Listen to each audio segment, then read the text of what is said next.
Ang usa ka prinsipyo nga ginganlan og fallacy of non sequitur. It does not follow. Kay kanang Babilonia nga gisgutan diha ngayang gibasa dili man na ang Iglesia Katolika.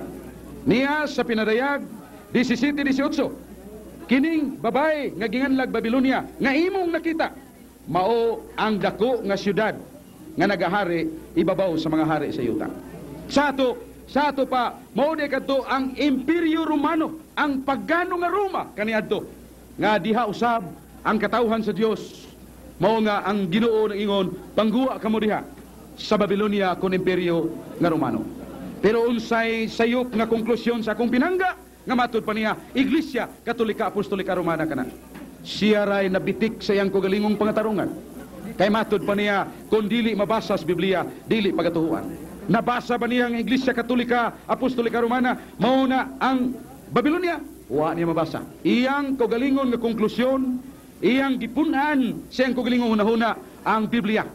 Og matud pa sa atong mga igsuon nga dili man punan kay kun punan kastigo man ang ipahamtang sa Dios. Sumala sa pinadayag 22:18-19 busa kini nga akong igsuon kay nangahas man pagpuno sa wa diha siya'y manubag at ubangas Ginoo sa pinadayag 22:18. Iyang gibasa sa libro ni Atty. Teofilo Tumulak nga ang maong magsusulat mingon nga ang Katoliko sudlon sa yawa. Mao nang nangutana ko kaniya kaganina, mahimo na bang pruiba nga ang usa ka tinuod nga iglesia muhunong na siyang pagkatinuod kung sudlon og yawa? Wa ko niya tubaga.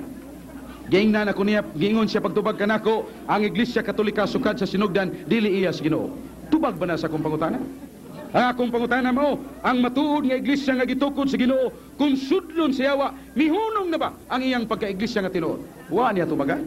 Mao na nganlan og evading the issue.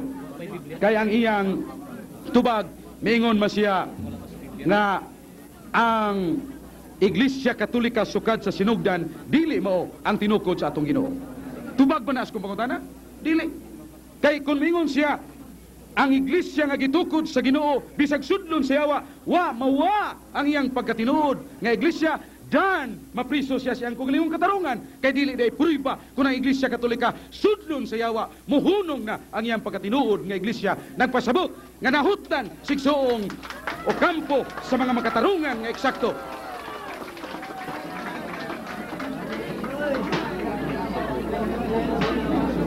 Mga igsoon, gingon niya nga ang mga pare lubong manunukop.